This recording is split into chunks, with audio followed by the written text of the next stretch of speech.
Toda mi familia estaba de acuerdo en que yo sería el peor padre del mundo. Pero a mí solo me faltaban 3 semanas para finalizar una adopción. Estábamos todos sentados viendo a mi sobrinito correr por todos lados, cuando de la nada, mi tía soltó: «Qué bueno que el hijo bueno de la familia ya tiene un niño. ¿Se imaginan si el otro tuviera un escuincle?». Todos se rieron, lanzándome miradas de reojo que no disimulaban nada. «Dios, ¿te imaginas?», dijo mi papá. «Ese niño necesitaría terapia antes de entrar al kinder». Dejé mi vaso de agua en la mesa y anuncié con orgullo: «De hecho, estoy en proceso de adoptar un niño». La mesa entera se quedó en silencio. Y luego, empezaron a reírse todavía más fuerte. «¿Tú, adoptando?». Mi hermano Julio casi escupe el trago. «Ni siquiera tienes esposa, güey. No pudiste mantener una relación ni en la prepa, ni en la universidad, ni ahora». Mi mamá negó con la cabeza: «Mijito, no puedes mantener viva ni una planta. ¿Cómo vas a criar a un ser humano?». Soltó una risita burlona. «¿Te acuerdas cuando se te escapó tu hámster?», añadió mi tío. «Ese animalito prefirió morirse entre las paredes antes que quedarse contigo». Pero nada de eso era verdad. Había sido Julio quien mató la planta echándole Sprite en lugar de agua. Y fue él quien sacó a mi hámster y me echó la culpa. Mi tío se reclinó en su silla. «Adrián, apenas puedes cuidarte a ti mismo. Tu departamento es un mugrero, pides comida a domicilio todas las noches y siempre se te olvida pagar las cuentas a tiempo. Eso no es material de padre, es una sentencia de muerte para el niño». Toda la mesa se soltó a carcajadas de nuevo, pero eso solo hizo que me aferrara más a mi decisión. Durante los siguientes 6 meses, trabajé horas extras como loco para conseguir ese ascenso en el trabajo. Mejor puesto, mejor estabilidad, mejor futuro para mi hijo. Sí, mi hijo.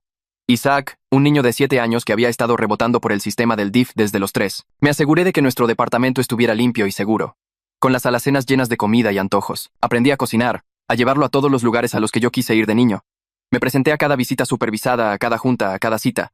Hasta vi videos de paternidad en YouTube, pero no fue fácil. La primera semana que Isaac se mudó conmigo, se me quemó la cena 3 veces y él lloró hasta dormirse, preguntando por su antigua mamá de acogida. Cuando se enfermó de gripe, me entró tanto pánico que llamé a la línea de ayuda médica 4 veces en una noche. Se me olvidó el día de la foto escolar. Lo mandé a la escuela con calcetines disparejos más veces de las que puedo contar. Y una vez usé suavizante en lugar de detergente para lavar su ropa por accidente. Había noches en las que me quedaba despierto, aterrado, pensando que mi familia tenía razón. Pero entonces, Isaac empezó a sonreír más. Empezó a correr hacia mí cuando lo recogía de la escuela. Empezó a llamarme papá sin que yo tuviera que pedírselo. Y me di cuenta de que estaba aprendiendo. Lento. Con errores. Pero estaba aprendiendo. Mientras tanto, la vida perfecta de Julio se estaba desmoronando. Su esposa lo cachó engañándolo con la nana y tuvieron un divorcio horrible y muy sonado. Su hijo empezó a ser suspendido de la escuela por pelearse. Pero aún así, mi familia nunca bromeó sobre lo terrible padre que era Julio. Al contrario, lo apoyaron, le echaron porras, le dijeron que todo saldría bien. 3 meses después de que la adopción fuera oficial, recibí una llamada de la escuela. Era su maestra, quien me felicitó por lo bien adaptado que estaba Isaac y por cómo hablaba de mí todo el tiempo. «Claramente estás haciendo un trabajo increíble», me dijo con calidez. Empezamos a hablar de más cosas además de Isaac y rápidamente intercambiamos números. Y por primera vez, tuve a alguien con quien realmente quería comprometerme, alguien que sabía que sería buena para Isaac. Pero justo cuando las cosas empezaban a ir de maravilla, en la fiesta del cumpleaños número 8 de Isaac, pasó algo completamente inesperado. Toda mi familia vino, seguramente para ver el desastre, solo para encontrar una pequeña familia feliz que, según ellos, nunca pasaría. Ninguno podía verme a los ojos. Hasta que mi hermano Julio entró, tropezando de borracho y visiblemente molesto. Me vio sosteniendo la mano de Isaac mientras cortábamos el pastel. Y algo dentro de él simplemente se rompió. «Ya te sientes perfecto, ¿no?», gritó. «¿Jugando a la familia feliz? Ese niño va a acabar igual de jodido que tú. Lo vas a arruinar así como arruinas todo». El cuarto se quedó en silencio total. Isaac se apretó más contra mí y gritó débilmente: «Te equivocas. Yo amo a mi papá, es el mejor». Entonces mi mamá se levantó. «Julio, ya basta. Adrián ha sido un padre increíble», mi papá añadió, incómodo. «Mejor de lo que yo fui, la verdad». Uno por uno, empezaron a decir algo sobre la paciencia que le tenía a Isaac, lo feliz que se veía el niño, cómo había asumido una responsabilidad que nunca esperaron de mí. Mi novia Elena, la maestra de Isaac, sonrió y deslizó su mano en la mía. «Eres el padre que todos los niños sueñan tener. Y pronto, serás el padre de 2. Se acarició el vientre y sonrió cálidamente. Toda la familia se arremolinó a nuestro alrededor, felicitándonos, mientras mi hermano Julio se quedaba ahí parado, poniéndose cada vez más rojo. De repente, algo en él tronó. Empezó a reírse como un maníaco. «Esto es una locura», dijo, sin dejar de reír, con los ojos desorbitados. «¿En serio se están creyendo esto? ¿Adrián jugando a la casita con un niño cualquiera?». Se tambaleó hacia adelante, señalándome. «Yo sé lo que hiciste. Conozco tus secretos, y si creen que este final feliz es real, son todos unos idiotas». Miró directamente a Isaac y sonrió con malicia. «Tu papá no es quien crees que es, niño». Elena acercó a Isaac hacia ella mientras Julio retrocedía hacia la puerta. «Ya verán. Todos ustedes. Ya verán». La puerta se cerró de golpe. Nadie se movió por al menos 10 segundos. Mi familia solo miraba fijamente el lugar donde él había estado, como si no pudieran procesar lo que acababa de pasar. Mi mamá abrió la boca, pero no dijo nada. Mi papá se frotó la cara con ambas manos. Sentí la manita de Isaac apretar la mía con más fuerza, y eso me trajo de vuelta a la realidad. Me agaché y le susurré que fuéramos a su cuarto a abrir sus regalos, lejos de todos los problemas de adultos. Él asintió y caminamos por el pasillo mientras oía a mi tía empezar a decir algo sobre que Julio necesitaba ayuda. Me temblaban las manos mientras ayudaba a Isaac a romper el papel de su regalo más grande. Sacó una bicicleta nueva y sus ojos se abrieron de par en par por la emoción, pero yo apenas podía concentrarme en su cara de felicidad, porque mi cerebro no dejaba de darle vueltas a todo lo que Julio podría saber y todo lo que podría contar. Me obligué a sonreír y a sentir mientras Isaac me enseñaba cada juguete nuevo. Pero por dentro, ya estaba planeando cómo protegerlo de cualquier bomba que mi hermano estuviera a punto de soltar. Después de una hora de abrir regalos y jugar con figuras de acción nuevas, a Isaac le empezaron a pesar los ojos. Lo arropé en su cama, rodeado de sus cosas nuevas, y se durmió casi al instante, probablemente agotado por la emoción y el estrés de la fiesta. Regresé a la cocina, donde Elena estaba limpiando los platos de cartón y los vasos de plástico. Levantó la mirada y pude ver la preocupación en toda su cara. Nos sentamos a la mesa de la cocina sin decir nada por un minuto. Ella extendió la mano sobre la mesa y tomó la mía. Me preguntó directamente si había algo de mi pasado que no le hubiera contado. Algo que Julio pudiera usar en mi contra. Su voz era firme, pero podía oír el miedo debajo de ella. Me di cuenta en ese momento de que no podía dejar que Julio forzara esta conversación. Tenía que ser honesto con ella antes de que él torciera todo para hacerlo sonar peor. Respiré hondo y empecé a hablar. Le conté sobre mis 20s, cuando tuve problemas con la bebida después de dejar la universidad la primera vez. Le conté sobre el arresto por conducir ebrio que tuve a los 23. Cómo lo había mantenido en secreto por años porque estaba muy avergonzado. Le expliqué los problemas de dinero que tuve en esa época, las tarjetas de crédito que tenía hasta el tope y no podía pagar. Los cobradores llamándome por 2 años seguidos. Le dije que apenas había terminado de pagar todo unos 6 meses antes de empezar el proceso de adopción. Ella no dijo nada por un largo rato. Solo se quedó sentada mirando sus manos sobre la mesa. Sentí que iba a vomitar mientras esperaba su respuesta. Cuando finalmente me miró, tenía los ojos húmedos, pero no estaba llorando. Dijo que deseaba que yo hubiera confiado en ella lo suficiente para contárselo antes. Dijo que entendía por qué tenía miedo de compartirlo, pero que ocultarlo la hacía preguntarse qué más podría estarle guardando. Luego apretó mi mano y dijo que lo resolveríamos juntos.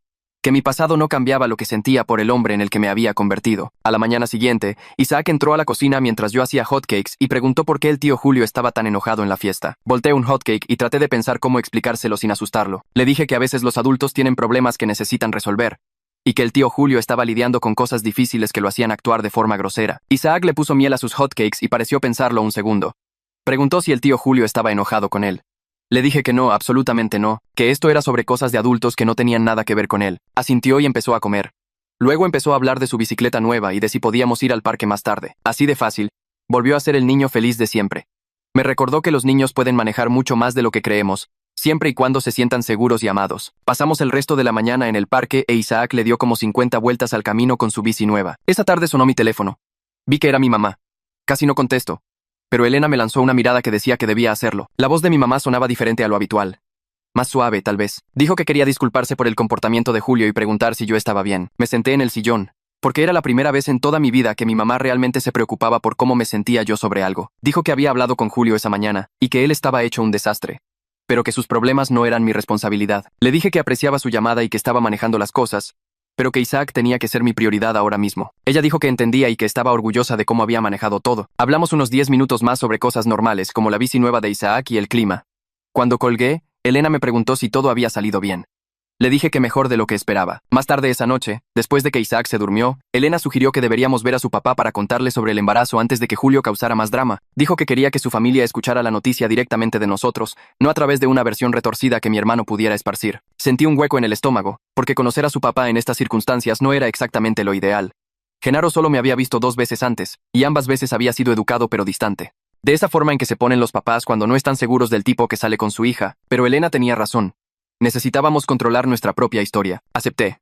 Y ella llamó a su papá en ese mismo momento para organizar una cena más tarde esa semana. 3 días después, manejamos a casa de Genaro, al otro lado de la ciudad. Vivía en una colonia bonita, con árboles grandes y casas que se parecían todas. Elena tocó la puerta y su papá abrió, vestido con jeans y una camisa de botones.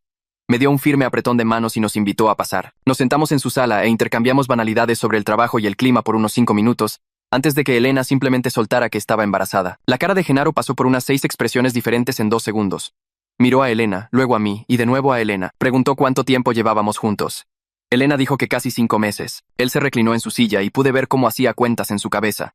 probablemente preguntándose si yo era lo suficientemente bueno para su hija y preocupado por lo rápido que iba todo. Me preguntó sobre mi trabajo, mi departamento y cómo me las estaba arreglando con Isaac. Respondí todo honestamente mientras él me observaba como si buscara grietas en mi historia. Entonces Elena intervino y empezó a explicarle cómo yo había demostrado ser un buen padre para Isaac, lo paciente y dedicado que era. Cómo ella me había visto crecer en ese rol durante los meses que llevaba conociéndonos. Dijo que confiaba en nuestro futuro juntos y que no habría dejado que las cosas llegaran tan lejos si tuviera alguna duda. La cara de Genaro se suavizó un poco cuando dijo eso. Me dijo que había escuchado cosas buenas de Elena sobre cómo era yo con Isaac, y que ser padre soltero no era fácil, pero que yo parecía estarlo manejando bien. Dijo que quería apoyarnos, pero que necesitaba tiempo para procesar todo. Nos quedamos otra hora hablando de cosas prácticas, como las citas con el doctor y nuestros planes de buscar un departamento más grande. Cuando nos fuimos, Genaro abrazó a Elena y me dio la mano otra vez, esta vez con un poco menos de tensión. El lunes en el trabajo no podía concentrarme en nada. Me quedaba viendo la pantalla de la computadora sin leer realmente. Mi compañera Vanessa pasó junto a mi escritorio 3 veces antes de detenerse y preguntar qué me pasaba. Vanessa me había apoyado durante todo el proceso de adopción. Siempre preguntaba por Isaac y celebraba las pequeñas victorias conmigo. Le di un resumen de lo que pasó en la fiesta. Cómo Julio llegó borracho y amenazó con exponer mis secretos. Ella acercó una silla y se sentó junto a mi escritorio. Me recordó que había superado retos mucho peores que un hermano celoso, que había construido una buena vida a pesar de mis errores pasados y que la gente que importaba sabía quién era yo realmente. Dijo que Julio claramente estaba en picada y que sus palabras decían más sobre él que sobre mí. Me sentí un poco mejor después de hablar con ella. Lo suficiente como para poder trabajar un poco esa tarde. Esa noche, después de que Isaac se durmió, mi teléfono empezó a vibrar con mensajes de texto. Lo tomé y vi que eran de Julio. El primero decía que sabía todo sobre mi pasado y que la verdad iba a salir, me gustara o no. El segundo decía que había engañado a todos, menos a él, que él veía a través de mi actuación. El tercero era solo un divague sobre cómo yo no merecía la familia que había construido. Le tomé captura de pantalla a cada mensaje y se los enseñé a Elena. Su rostro se endureció mientras los leía. Dijo que si sus mensajes seguían llegando así, tal vez tendría que pensar en obtener una orden de restricción. No quería llegar tan lejos con mi propio hermano, pero tampoco podía dejar que siguiera amenazándome y asustando a mi familia. Guardé todas las capturas en una carpeta en mi teléfono, por si acaso. 2 días después, la consejera escolar de Isaac llamó y me preguntó si podía ir a una reunión. Mi primer pensamiento fue que algo andaba mal, pero dijo que solo era un chequeo sobre cómo Isaac estaba manejando la noticia de convertirse en hermano mayor. La programé para la tarde siguiente y llegué 15 minutos antes, porque siempre me da paranoia llegar tarde a cualquier cosa de la escuela de Isaac. La consejera era una mujer amable, de unos 40 años, que ya había trabajado con Isaac antes. Dijo que quería ver cómo estábamos con los cambios familiares, ya que a veces podían afectar a los niños de formas inesperadas. Luego sonrió y dijo que Isaac parecía muy emocionado con el bebé, que había estado hablando positivamente de eso con sus compañeros y haciendo preguntas sobre lo que hacen los hermanos mayores. Dijo que se le veía seguro y feliz, que era exactamente lo que le gustaba ver en estas situaciones. Salí de esa reunión sintiéndome mejor de lo que me había sentido en días, sabiendo que, a pesar de todo el drama con Julio, Isaac estaba bien. Ese jueves por la noche, mi teléfono sonó con una llamada entrante de un número que casi no reconocí, porque mi papá nunca me llamaba. Me quedé viendo la pantalla por 3 tonos antes de contestar, ya preparándome para cualquier drama familiar que viniera. Me preguntó si quería que nos viéramos para tomar un café el sábado por la mañana. Solo nosotros dos. Algo que literalmente nunca había pasado en mi vida. Mi primer instinto fue decir que no y protegerme de cualquier sermón o crítica que tuviera planeada, pero algo en su voz sonaba diferente. Le dije que podía verlo en el VIP cerca de su casa, como a las 10. Luego pasé los siguientes 2 días preguntándome qué querría y si esto era algún tipo de trampa. El sábado por la mañana llegué 15 minutos antes porque siempre me da paranoia llegar tarde, y me senté en mi coche a vigilar la entrada hasta que vi la camioneta de mi papá estacionarse. Se veía más viejo de lo que recordaba mientras caminaba hacia la puerta. Sus hombros un poco más encorvados que antes. Adentro del restaurante, tomamos un gabinete junto a la ventana y pedimos café. Ambos evitamos el contacto visual mientras la mesera llenaba nuestras tazas. Mi papá carraspeó 3 veces antes de finalmente empezar a hablar. Admitió que había sido demasiado duro conmigo mientras crecía, y que había pasado años proyectando sus propios fracasos en mí en lugar de apoyarme. Dijo que verme con Isaac en la fiesta de cumpleaños le hizo darse cuenta de cómo era la verdadera paternidad, y eso lo obligó a confrontar lo mal que lo había hecho, tanto conmigo como con Julio. Me quedé helado, con la taza de café a medio camino de mi boca, sin saber cómo procesar lo que estaba escuchando. Siguió diciendo que quería intentar construir una mejor relación, si yo estaba dispuesto a darle la oportunidad, y sus ojos estaban húmedos, como si fuera a llorar. No supe qué decir al principio, porque este era el hombre que se había pasado toda mi infancia diciéndome que nunca llegaría a nada.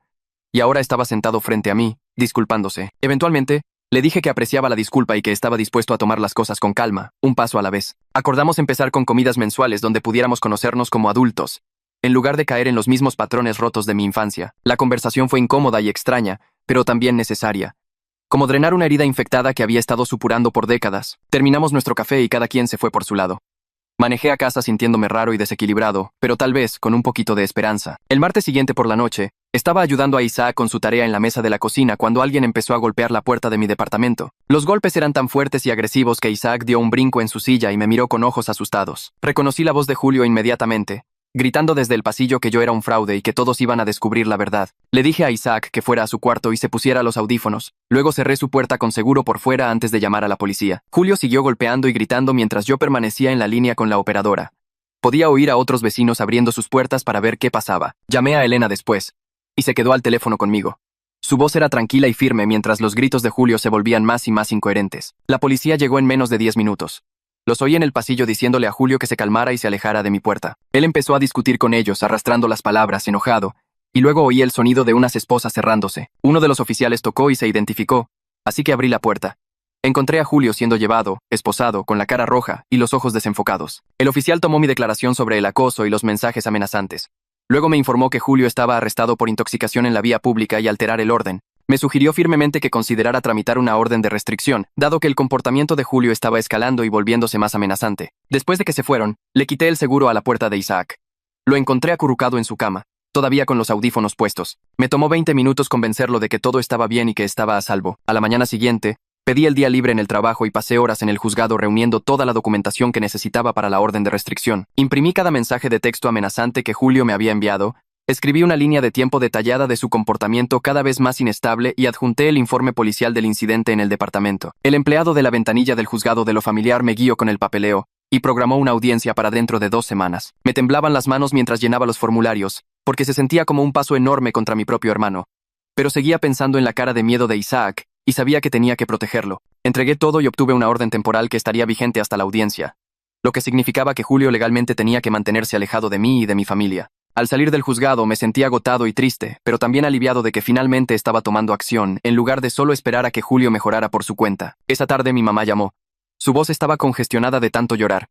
Dijo que se había enterado del arresto de Julio y que no sabía qué hacer o cómo ayudarnos a cualquiera de los dos. No dejaba de decir que estaba dividida entre sus 2 hijos y sentía que nos estaba perdiendo a ambos en este conflicto. Le dije, tan gentilmente como pude, que Julio necesitaba ayuda profesional que yo no podía darle, y que mi primera prioridad tenía que ser proteger a Isaac de su inestabilidad. Lloró más fuerte y preguntó si había alguna forma de arreglar estos injuzgados y órdenes de restricción, pero me mantuve firme. Le expliqué que Julio había cruzado demasiadas líneas y que la seguridad de Isaac no era algo que pudiera poner en juego, ni siquiera por la paz familiar. Mi mamá eventualmente aceptó lo que le decía, aunque claramente no le gustó. Prometió que intentaría meter a Julio en algún tipo de programa de tratamiento. Después de colgar, me senté en mi sillón mirando a la nada por un largo rato, sintiendo el peso de todo lo que estaba pasando. El siguiente fin de semana, Elena y yo decidimos enfocarnos en algo positivo y empezamos a buscar departamentos más grandes, ya que necesitaríamos más espacio con el bebé en camino. Llevamos a Isaac con nosotros e hicimos que fuera divertido, dejándolo imaginar qué cuarto sería el suyo y hablando de cómo decoraríamos. En el tercer departamento que vimos, Isaac se emocionó mucho con un lugar que tenía 2 recámaras más un pequeño estudio que podría ser el cuarto del bebé. Empezó a planear en voz alta de qué color deberíamos pintar el cuarto del bebé, y a preguntar si podía ayudar a elegir los muebles para su futuro hermano o hermana. Verlo tan involucrado en nuestra creciente familia hizo que todo el estrés con Julio se sintiera más manejable, como si estuviéramos construyendo algo real que nadie podía quitarnos. Llenamos la solicitud para ese departamento ese mismo día y cruzamos los dedos para que nos aprobaran. 2 semanas después, estaba sentado en la sala del juzgado esperando que comenzara la audiencia de la orden de restricción.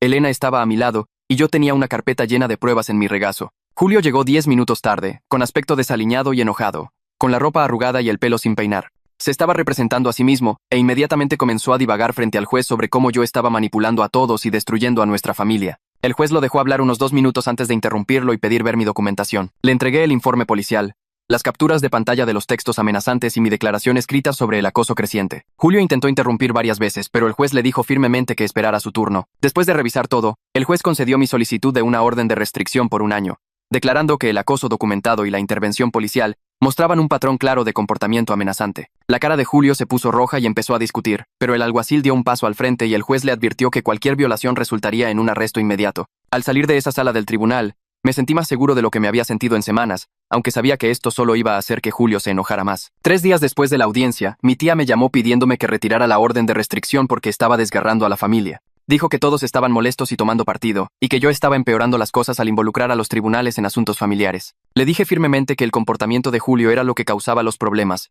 no mi respuesta para proteger a mi familia de su inestabilidad. Ella insistió, diciendo que estaba siendo demasiado duro y que Julio solo necesitaba tiempo y apoyo.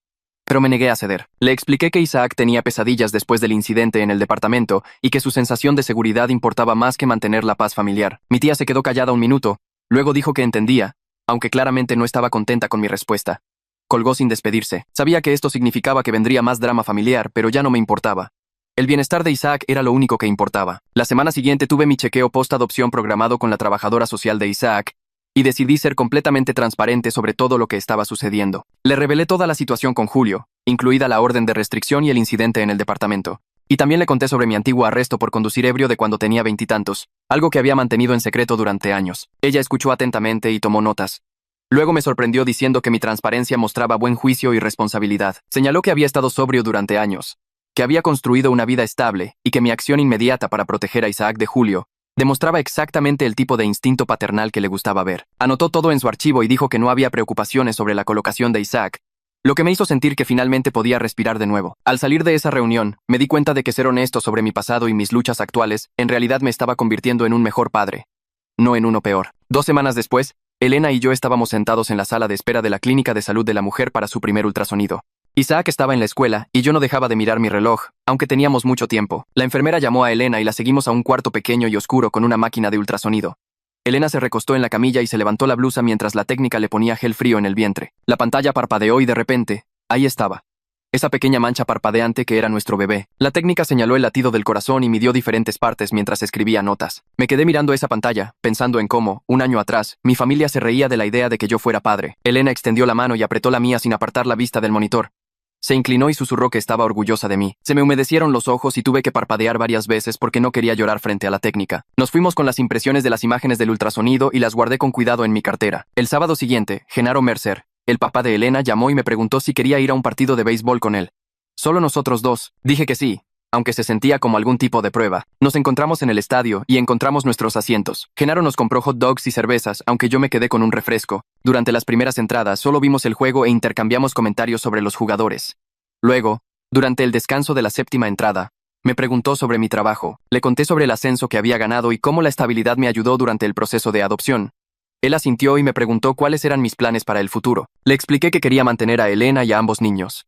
Tal vez, eventualmente, comprar una casa con jardín. Me hizo preguntas directas sobre mi compromiso con su hija y si entendía la responsabilidad que estaba asumiendo. Lo miré a los ojos y le dije que nunca había estado más seguro de algo en mi vida. Para la 9ª entrada, parecía más relajado. Me dio una palmada en el hombro cuando nuestro equipo anotó y dijo que se alegraba de que Elena hubiera encontrado a alguien sólido. Caminamos de regreso al estacionamiento y me estrechó la mano con firmeza antes de que nos fuéramos en direcciones separadas. Ese martes por la noche, estaba navegando en Facebook cuando recibí una solicitud de mensaje de alguien llamada María Torres. Hice clic en su perfil y me di cuenta de que era la exesposa de Julio. Mi dedo se cernió sobre el botón de eliminar. Pero la curiosidad me ganó. Escribió que quería disculparse por el comportamiento de Julio en la fiesta de Isaac. Explicó que él había estado en picada desde su divorcio y que su forma de beber había empeorado mucho en los últimos meses. Dijo que Julio siempre había estado celoso de mí, aunque desde fuera pareciera que él lo tenía todo. El mensaje era largo y detallado sobre sus problemas con el enojo y el alcohol. Dijo que se sentía culpable por no advertirme antes sobre lo inestable que se había vuelto. Me quedé mirando mi teléfono un buen rato antes de escribir una respuesta. Le agradecí por contactarme y le dije que apreciaba la disculpa, pero dejé claro que no podía ayudar a Julio hasta que él se ayudara a sí mismo. Le expliqué que tenía que priorizar la seguridad de mi propia familia, especialmente la de Isaac. Ella respondió rápidamente, diciendo que entendía perfectamente. Escribió que ella también estaba tratando de proteger a su hijo de los problemas de Julio. Intercambiamos algunos mensajes más y encontramos un terreno común inesperado en nuestras situaciones. Ambos teníamos hijos que proteger del desastre de Julio. Antes de desconectarse, me deseó suerte con el nuevo bebé y dijo que Isaac tenía suerte de tenerme. A la mañana siguiente, Isaac estaba sentado en la mesa del desayuno, jugando con el cereal en su tazón. Me miró con esos ojos grandes y serios, y preguntó por qué no habíamos visto al tío Julio últimamente. Dejé mi café y elegí mis palabras con cuidado. Le dije que el tío Julio estaba lidiando con algunos problemas de adultos y necesitaba espacio para trabajar en mejorar. Isaac asintió lentamente, como si estuviera procesando la información. Luego preguntó si el tío Julio estaba enfermo. Le dije que más o menos. Que a veces los adultos tienen problemas que necesitan arreglar antes de poder estar cerca de otras personas. Isaac se quedó callado un minuto, y luego preguntó si podíamos enviarle al tío Julio una tarjeta para ayudarlo a sentirse mejor. Algo en mi pecho se apretó por lo amable y pura que era esa pregunta. Le dije que era una idea muy bonita y que podíamos hacer una juntos este fin de semana. En el trabajo, el jueves, Vanessa pasó por mi escritorio durante la hora de la comida. Tenía esa mirada emocionada, como si estuviera a punto de estallar con noticias. Me dijo que había una vacante para un puesto senior en nuestro departamento. Mejor paga, mejores prestaciones, más responsabilidad. Dijo que debería aplicar porque pensaba que tenía una oportunidad real de conseguirlo. Abrí la publicación del trabajo en ese mismo momento y empecé a llenar la solicitud. Por primera vez en mi vida, me sentí realmente seguro de mis habilidades. No era una confianza falsa para cubrir inseguridades, sino una creencia real y sólida de que podía manejar esto. Envié la solicitud antes de que terminara el día y Vanessa me levantó el pulgar desde el otro lado de la oficina. El viernes por la tarde, mi mamá llamó mientras recogía a Isaac de la escuela. Preguntó si Elena, Isaac y yo vendríamos a la cena del domingo en su casa. Su voz sonaba casi nerviosa, como si esperara que le dijera que no. Le dije que ahí estaríamos y pareció aliviada. Después de colgar le conté a Elena sobre la invitación. Se mordió el labio y admitió que estaba nerviosa. Pasamos el sábado por la noche preparando a Isaac para la posibilidad de que la cena fuera incómoda. Le explicamos que a veces las reuniones familiares pueden serlo, pero que nos mantendríamos juntos. Isaac pareció estar bien con eso y preguntó si su abuela haría su pastel de chocolate. La cena del domingo comenzó tensa e incómoda. Nos sentamos alrededor de la mesa del comedor y todos eran extremadamente educados de esa manera forzada. Mi mamá pasaba los platos y le hacía preguntas a Elena sobre su carrera como maestra. ¿Qué grado daba? ¿Cuánto tiempo llevaba en esa escuela?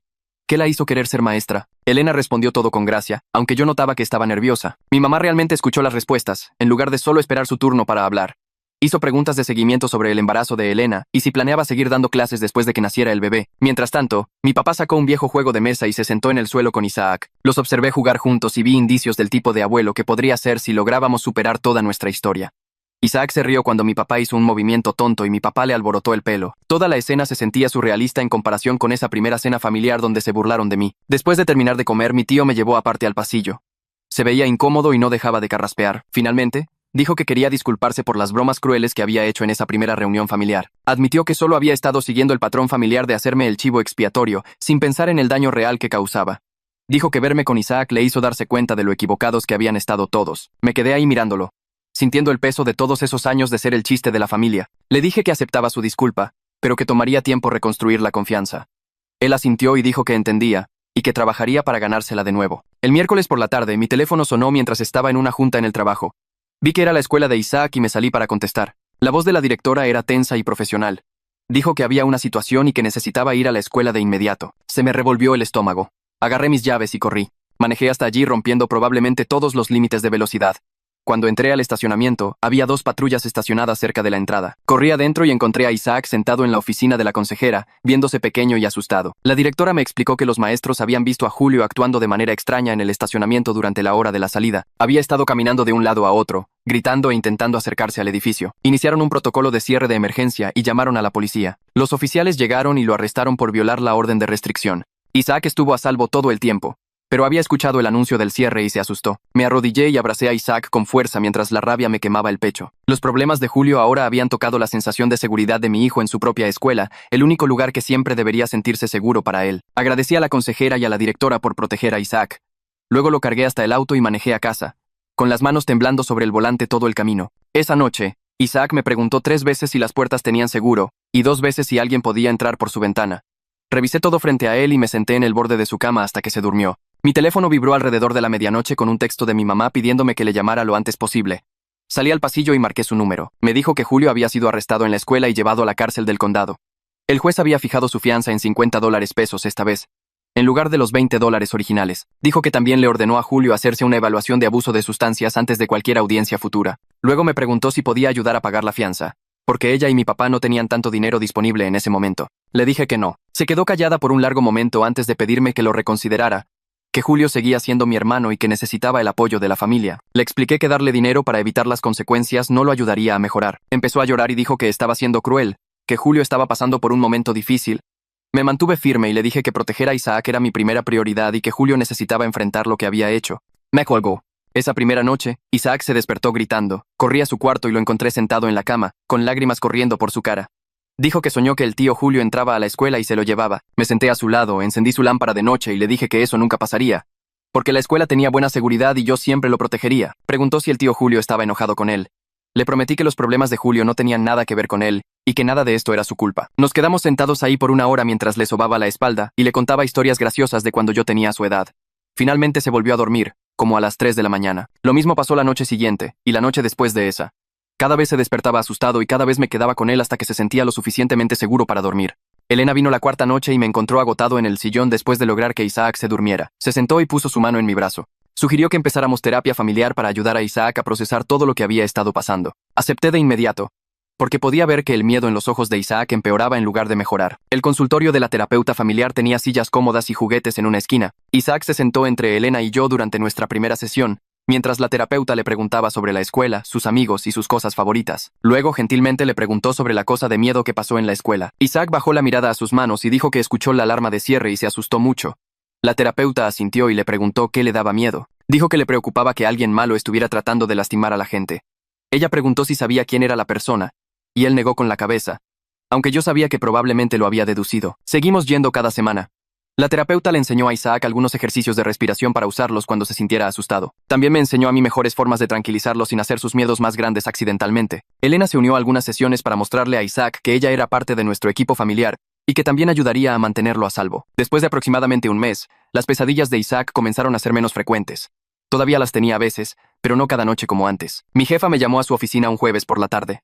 Entré esperando otra asignación de proyecto, pero en lugar de eso, me dijo que me habían ascendido a analista senior. El puesto venía con un aumento de $20 al mes y un mejor seguro médico que cubriría más gastos del embarazo. Dijo que me lo había ganado por mi trabajo duro y constante y mi fiabilidad durante los últimos 2 años. Le di las gracias e intenté mantener una expresión profesional, pero por dentro sentía ganas de saltar de alegría. Esa tarde Vanessa insistió en llevarme a celebrar.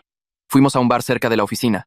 Ella pidió una cerveza y yo un refresco. Levantó su vaso e hizo un brindis por mi éxito y por demostrarles a todos que estaban equivocados sobre lo que yo podía lograr. Choqué mi vaso contra el suyo y me sentí agradecido de tener una amiga que me había apoyado durante todo el proceso de adopción y todo lo de Julio. Mi mamá llamó 2 semanas después del arresto de Julio para contarme los resultados de su evaluación ordenada por el tribunal. El evaluador determinó que tenía un grave problema de alcohol y recomendó un tratamiento en un internado. El juez le ordenó completar un programa de rehabilitación de 30 días en un centro a 1 hora de distancia. Mi mamá dijo que Julio finalmente había aceptado ir, después de resistirse al principio. Sonaba esperanzada de que esto realmente pudiera ayudarlo a cambiar. Yo también sentí una pequeña chispa de esperanza, pero no estaba listo para bajar la guardia o confiar en que un mes arreglaría años de problemas. Le dije a mi mamá que me alegraba que estuviera recibiendo ayuda, pero que necesitaba ver un cambio real y a largo plazo antes de considerar dejarlo volver a la vida de Isaac. Ella dijo que entendía, aunque pude oír la decepción en su voz. Elena y yo pasamos 3 fines de semana buscando departamentos en nuestro rango de precio.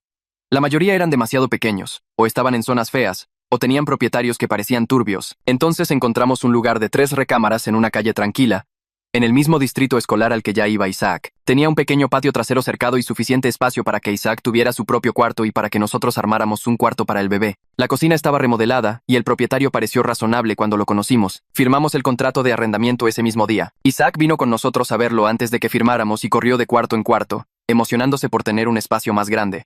Eligió qué cuarto quería y empezó a planear dónde pondría sus juguetes y su cama. Verlo feliz y emocionado hizo que toda la búsqueda de departamento valiera la pena. El día de la mudanza llegó más rápido de lo esperado.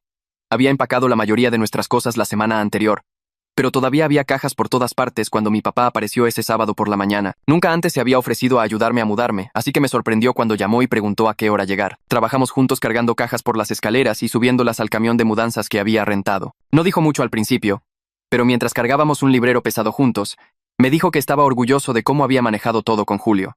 Dijo que había mostrado más fuerza y mejor juicio del que él jamás tuvo. Luego admitió que se había equivocado sobre mis habilidades como padre y sobre muchas cosas cuando yo estaba creciendo. Bajamos el librero en el camión y le di las gracias por decir eso. No era una reparación completa de nuestra relación, pero se sentía como un verdadero comienzo. Genaro apareció en el nuevo departamento el siguiente fin de semana con una mujer que yo no conocía. Elena me la presentó como su mamá y le di la mano, sintiéndome repentinamente nervioso por causar una buena impresión. Trajeron regalos de bienvenida, incluyendo utensilios de cocina y una tarjeta de regalo para un supermercado local. La mamá de Elena inmediatamente empezó a preguntarle a Isaac sobre la escuela, sus materias favoritas y si le gustaba leer. Él entró en confianza con ella rápidamente y le enseñó su nuevo cuarto. Ella le dijo que era un cuarto perfecto para un niño inteligente como él y que estaba muy feliz de tenerlo como nieto. Verla tratar a Isaac como familia sin dudarlo me hizo un nudo en la garganta. Genaro me miró y asintió, como si aprobara cómo iban las cosas. Unos días después, Isaac estaba ayudando a Elena a armar el cuarto del bebé cuando la llamó señorita Elena en lugar de solo Elena. Ella dejó de acomodar la ropita de bebé y lo miró con lágrimas en los ojos. Le preguntó si le gustaría llamarla de otra manera eventualmente, como un nombre que mostrara que ella era especial para él. Él lo pensó por un minuto y luego dijo que le gustaba señorita Elena por ahora, porque se sentía bien. Ella lo abrazó y le dijo que era perfecto, y que podía llamarla como se sintiera cómodo. Yo estaba parado en la puerta, observándolos, y me di cuenta de que Isaac estaba encontrando su propia manera de aceptarla como parte de nuestra familia. 30 días después de que Julio entró a rehabilitación, su consejera llamó a mi celular.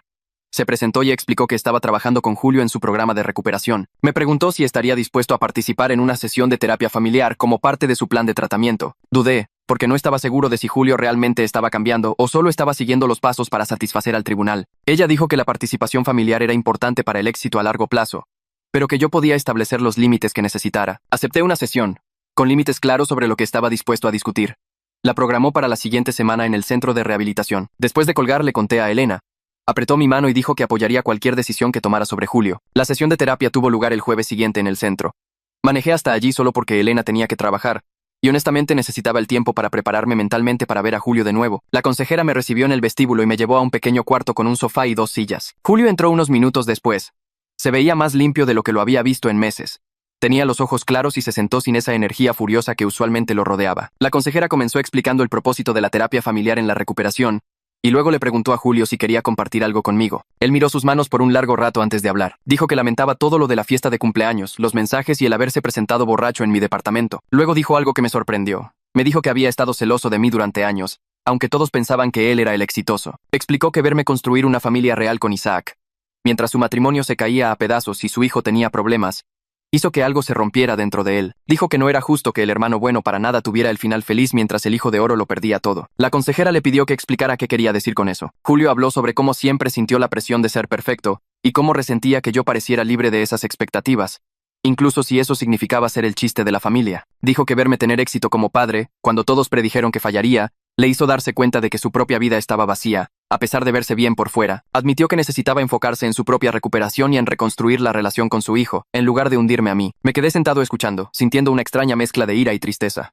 Una parte de mí quería decirle cuánto daño había causado. Otra parte entendía que sus celos venían de un lugar real, aunque sus acciones fueran incorrectas. Cuando la consejera me preguntó si quería responder, le dije a Julio que aceptaba su disculpa, pero que reconstruir la confianza llevaría mucho tiempo. Le expliqué que necesitaba ver un cambio real durante meses, no solo palabras en una sesión de terapia, antes de considerar dejarlo acercarse a la vida de Isaac. La terapeuta asintió y le dijo a Julio que respetar mis límites era una parte importante de su proceso de recuperación. Le dijo que él no podía controlar mi tiempo para perdonar, y que presionar por más acceso del que yo me sentía cómodo solo dañaría más las cosas. Julio aceptó y dijo que entendía. La sesión terminó con la consejera programando un seguimiento en un mes, si yo estaba dispuesto. Dije que lo pensaría y me fui sintiéndome agotado, pero también como si tal vez este fuera el comienzo de algo diferente entre nosotros. 2 semanas después, mi mamá llamó mientras yo hacía la cena. Me dijo que ella y mi papá habían comenzado a asistir a juntas de Al-Anon para aprender a apoyar a Julio sin solapar sus problemas. Su voz sonaba diferente a lo habitual, menos a la defensiva y más honesta. Dijo que las juntas les estaban ayudando a entender que pedirme que pagara la fianza de Julio había estado mal.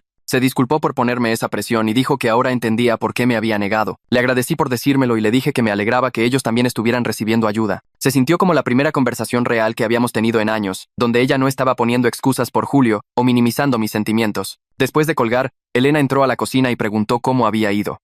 Le conté sobre las juntas de Al-Anon. Ella sonrió y dijo que mis padres finalmente estaban asumiendo su responsabilidad. Luego se sentó a la mesa y me miró con una expresión seria. Dijo que había estado pensando en nosotros, en el bebé y en nuestro futuro. Me preguntó si me gustaría que nos casáramos por el civil antes de que llegara el bebé. Explicó que quería hacer oficial nuestro compromiso, sin el estrés de planear una gran boda. La miré, sentada allí con la mano sobre su vientre creciente, y sentí una oleada de certeza. Dije que sí de inmediato. Decidimos invitar solo a nuestros padres, a Isaac y a Vanessa como testigos. Mantenerlo simple y enfocado en lo que realmente importaba. La boda en el registro civil tuvo lugar un viernes por la mañana, 3 semanas después. Isaac llevaba su mejor camisa, y no paraba de preguntar si podía ver los anillos. Mis padres llegaron temprano, viéndose nerviosos pero felices. Genaro y la mamá de Elena llegaron justo a tiempo, con flores para Elena. Vanessa me abrazó y me dijo que estaba orgullosa de lo lejos que había llegado. Todos nos paramos en la pequeña sala del juzgado mientras el juez realizaba la ceremonia. Isaac se paró entre Elena y yo, sosteniendo nuestros anillos en sus manitas. Su cara brillaba de orgullo, como si entendiera que esto era su familia volviéndose oficial. Cuando el juez nos declaró casados, ambos pares de padres tenían lágrimas en los ojos. Mi mamá abrazó a Elena y la llamó hija por primera vez. Mi papá me dio la mano y me atrajo a un abrazo incómodo. Genaro besó la mejilla de su hija y asintió hacia mí con aprobación. Después de la ceremonia, todos fuimos a la pizzería favorita de Isaac para celebrar. Isaac le contaba a todos en la mesa cómo él había sostenido los anillos y cómo iba a ser el mejor hermano mayor del mundo. Toda la comida se sintió fácil y natural, como se suponía que debía ser la familia. El lunes, Isaac le contó a su clase sobre la boda en la hora de compartir. Su maestra mandó a casa una carpeta esa tarde, llena de dibujos que sus compañeros habían hecho de nuestra familia. Algunos nos mostraban a mí, a Elena y a Isaac tomados de la mano. Otros incluían un bebé en un Moisés o una cuna. Un niño dibujó a toda nuestra familia como superhéroes, lo que hizo que Isaac se riera tanto que apenas podía respirar. Colgué cada uno de los dibujos en el refrigerador de nuestro nuevo departamento. Mirarlos me hizo pensar en todo el apoyo de la comunidad que habíamos construido sin siquiera intentarlo. Esos niños conocían la historia de Isaac y celebraban a nuestra familia de todos modos. Una tarjeta llegó por correo la semana siguiente. Tenía la letra de Julio en el sobre. Adentro había un simple mensaje de felicitación por el matrimonio. La nota decía que esperaba ganarse su regreso a la familia algún día, si yo alguna vez estaba dispuesto. Las palabras sonaban genuinas, sin nada de su ira o sarcasmo habitual. Se la mostré a Elena y hablamos sobre cómo responder. Decidimos enviar una breve nota de agradecimiento. Nada que hiciera promesas, pero tampoco nada que cerrara la puerta por completo. Solo un acuse de recibo de que habíamos recibido su tarjeta y apreciábamos el sentimiento. Mi tía llamó 2 semanas después, preguntando si podía organizar una pequeña reunión para celebrar nuestro matrimonio como se debe. Dudé al principio, recordando esa cena horrible donde todos se burlaron de mí. Pero Elena me animó a darles la oportunidad de hacerlo mejor. La reunión tuvo lugar un sábado por la tarde en casa de mi tía. La atmósfera era completamente diferente a la de esa primera cena. La gente hacía preguntas reales sobre mi trabajo y mi vida con Isaac. Elogiaban mi paternidad en lugar de hacer bromas. Mi tío se disculpó de nuevo por sus comentarios crueles sobre el hámster. Mi tía se aseguró de que Elena se sintiera bienvenida e incluida en cada conversación. Preguntaron sobre su trabajo de maestra y su embarazo con interés genuino. Isaac corría jugando con mi sobrino y todos comentaban lo feliz y bien adaptado que se veía. Mis padres se sentaron juntos, viéndose más relajados de lo que los había visto en meses. Se sentía como si la familia finalmente me viera como una persona real, en lugar de su fracaso designado. Genaro me llevó aparte casi al final de la reunión.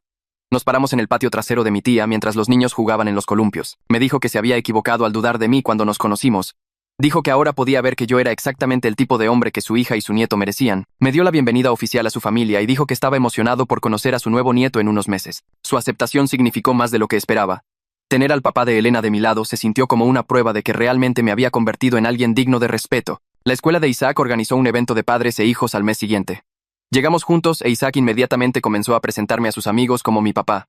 Sin dudar, sin incomodidad, solo puro orgullo en su voz. Otros padres se acercaron a hablar conmigo durante el evento. Algunos conocían nuestra historia de adopción por los boletines de la escuela o por sus hijos. Elogiaron mi dedicación a Isaac y dijeron cosas amables sobre lo feliz que siempre se veía. Un papá me dijo que admiraba cómo yo había dado un paso al frente cuando Isaac necesitaba a alguien. Otro dijo que su propio hijo admiraba a Isaac y también quería ser adoptado, lo que me hizo reír. Parado allí, viendo a Isaac jugar con sus amigos, me di cuenta de algo importante. Había dejado de sentir que necesitaba demostrarme a mí mismo ante nadie, excepto ante Isaac. La opinión de mi familia ya no importaba tanto. Los celos de Julio no podían tocar lo que yo había construido. Todo lo que importaba era que Isaac se sintiera amado y seguro, y que nuestra familia era real, sin importar lo que pensara nadie más. 3 semanas antes de la fecha de parto de Elena, me desperté un sábado por la mañana con ella sacudiéndome el hombro. Tenía contracciones cada 5 minutos y se le había roto la fuente hacía 1 hora. Salté de la cama y empecé a aventar cosas en la pañalera que habíamos preparado semanas antes. Isaac apareció en la puerta, frotándose los ojos y preguntando qué pasaba. Le dije que el bebé ya venía y que necesitábamos llevarlo a casa de los abuelos de inmediato. Se emocionó y empezó a brincar, preguntando si conocería a su hermana hoy. Llamé a mis padres mientras ayudaba a Elena a subir al coche. Mi mamá contestó al segundo tono y dijo que lleváramos a Isaac de inmediato, que ya tendría listo el desayuno para él. El trayecto a casa de mis padres tomó 15 minutos. Yo no dejaba de ver a Elena, que respiraba durante las contracciones y las cronometraba en su teléfono. Isaac iba atrás haciendo 1.000.000 de preguntas sobre si la bebé sería diminuta y si sabría quién era él en cuanto naciera. Cuando llegamos a casa de mis padres, mi mamá ya estaba esperando en la puerta. Tomó la mano de Isaac y me dijo que me fuera, que ella lo cuidaría bien. Luego me miró y dijo algo que nunca había escuchado antes.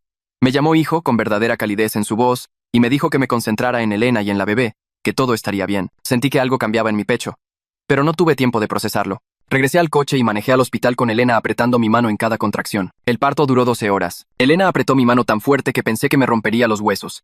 Las enfermeras entraban y salían, revisando su progreso. Le di trocitos de hielo y la ayudé a caminar por el cuarto cuando necesitaba moverse. Cerca de la hora 10, empezó a llorar y a decir que ya no podía más. Me quedé a su lado y le recordé lo fuerte que era. Finalmente, el doctor dijo que era hora de pujar. 30 minutos después, escuché un llanto que lo cambió todo. La enfermera puso a esta bebé diminuta y arrugada sobre el pecho de Elena. Nuestra hija, Lily, pesó 2 kilos 800 gramos y tenía la cabeza llena de cabello oscuro. Cuando la sostuve por primera vez, me temblaban las manos.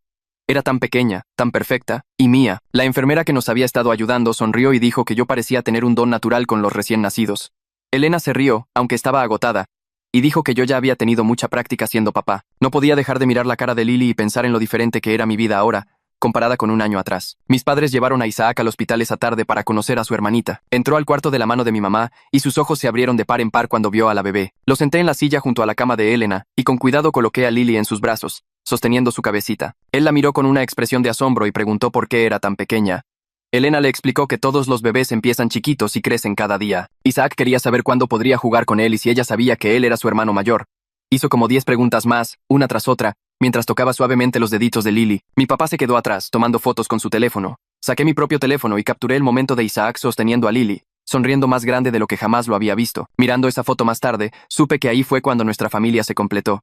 No cuando adopté a Isaac, ni cuando Elena y yo nos casamos, sino justo aquí, con mis 2 hijos juntos por primera vez. Llevamos a Lily a casa 3 días después e inmediatamente caímos en el caos de la vida con un recién nacido. Se despertaba cada 2 horas queriendo comer. Elena y yo nos turnábamos para levantarnos en la noche, tropezando en la oscuridad del departamento, medio dormidos. Isaac nos sorprendió siendo increíblemente servicial. Traía pañales limpios sin que se lo pidiéramos y le llevaba agua a Elena mientras alimentaba a la bebé. Cuando Lily lloraba, él le cantaba las canciones que yo solía cantarle a él cuando recién se mudó conmigo. A veces lo encontraba parado junto a su Moisés, solo viéndola dormir. Elena y yo estábamos agotados más allá de cualquier cosa que hubiera experimentado, pero trabajamos juntos como un verdadero equipo. Ella se encargaba de la alimentación mientras yo cambiaba pañales. Yo lavaba la ropa mientras ella tomaba una siesta con la bebé. Nos turnábamos para cargar a Lily para que el otro pudiera bañarse o comer. Incluso en medio de las noches más difíciles, cuando ambos niños necesitaban algo al mismo tiempo, se sentía correcto. Como si esto fuera exactamente lo que se suponía que debíamos estar haciendo. 2 semanas después de llevar a Lily a casa, llegó un paquete con el nombre de Julio como remitente. Adentro había un pequeño oso de peluche rosa y una tarjeta. La tarjeta decía felicidades por la nueva bebé y mencionaba que llevaba 90 días sobrio. Escribió que estaba asistiendo a terapia ambulatoria 2 veces por semana y trabajando en sí mismo. No pidió conocer a Lily ni presionó para tener contacto. Solo quería que supiéramos que estaba progresando. Le mostré la tarjeta a Elena y hablamos sobre cómo responder. Apreciaba que estuviera recibiendo ayuda y manteniéndose sobrio, pero aún no estaba listo para dejarlo volver a nuestras vidas, especialmente no cerca de los niños. Escribí una breve nota de agradecimiento por el regalo, sin extender ninguna invitación a visitarnos. Mantener los límites se sentía importante, incluso mientras esperaba que su recuperación fuera real. Mi papá empezó a aparecer cada domingo por la tarde, sin falta. Pasaba 1 hora jugando con Isaac en la sala mientras cargaba a Lily y le hacía caras.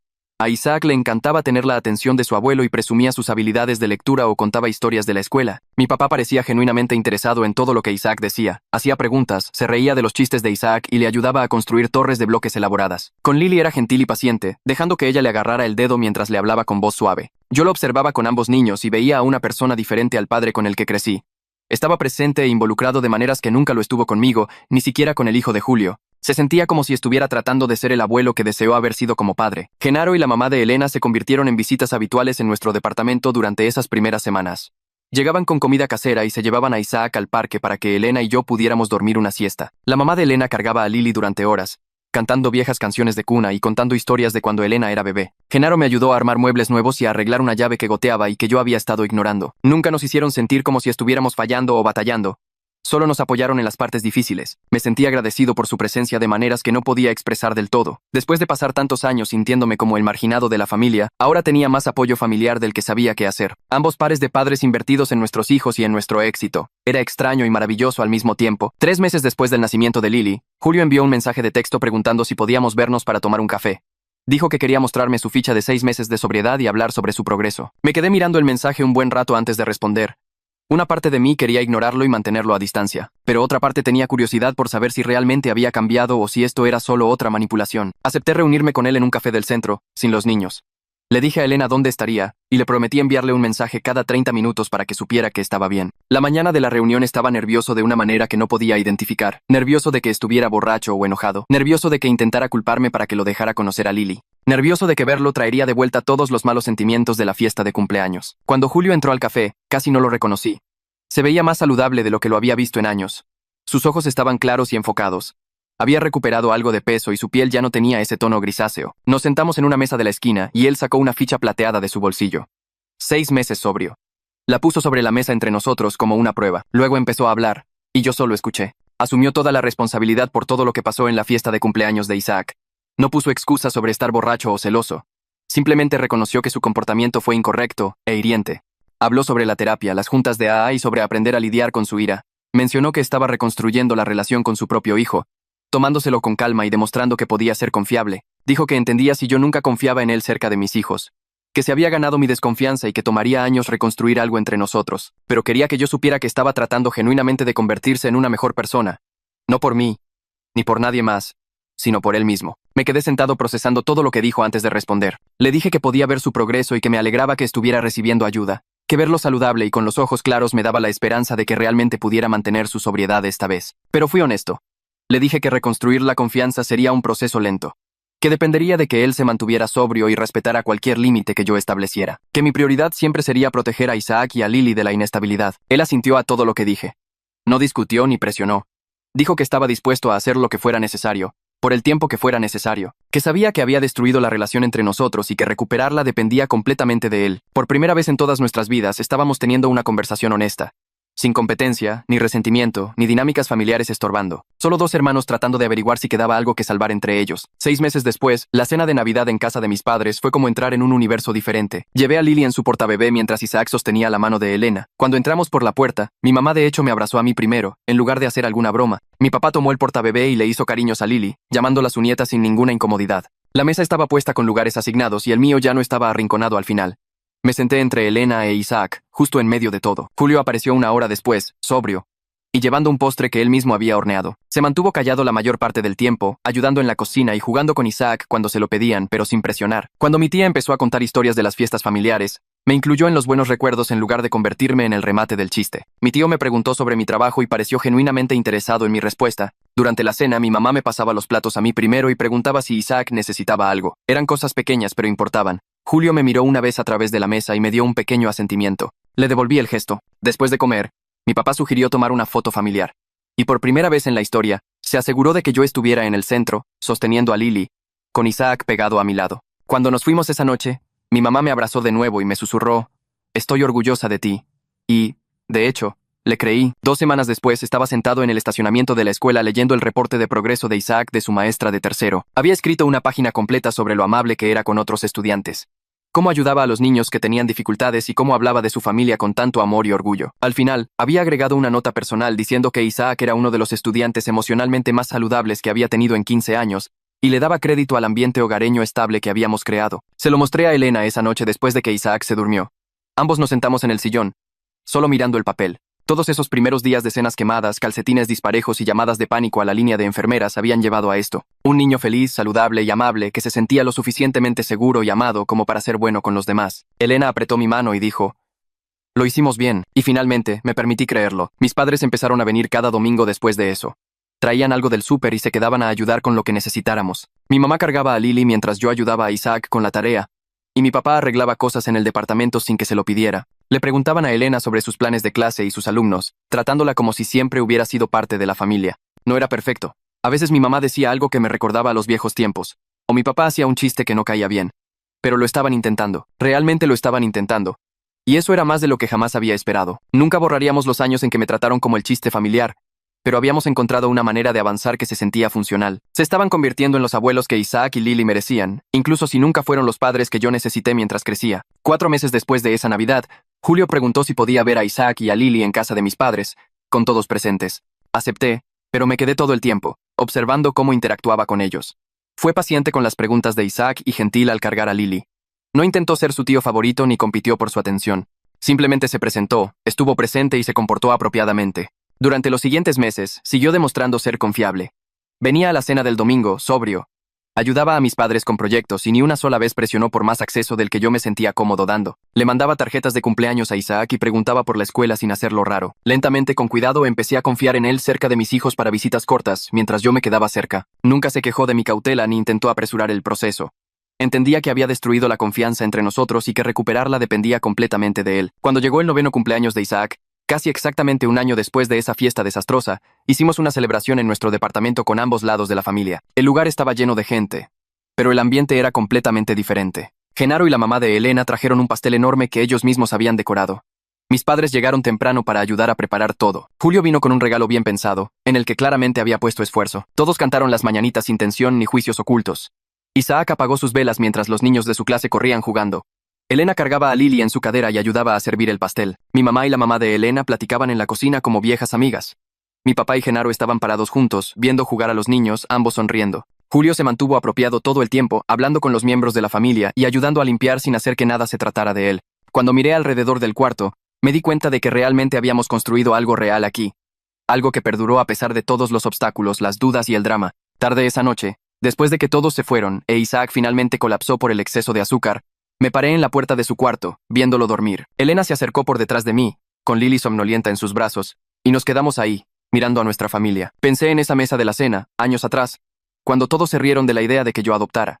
En mi papá diciendo que cualquier hijo mío necesitaría terapia antes del kinder. En mi tío bromeando que no podía mantener vivo ni a un hámster. Estaban tan equivocados sobre mí. Y yo había tenido tanta razón en demostrarles lo contrario. Mi vida no era perfecta. Mis relaciones familiares seguían siendo complicadas. Y probablemente siempre lo serían. Pero había construido exactamente el tipo de hogar amoroso que siempre había soñado. Isaac era feliz, saludable y amable. Lily estaba creciendo rodeada de gente que la amaba. Elena y yo éramos socios en todo el sentido de la palabra. Mis padres estaban tratando de ser mejores. Julio estaba trabajando en sí mismo. ¿Y yo? Yo solo era un papá haciendo su mejor esfuerzo. Y resultó que eso era más que suficiente.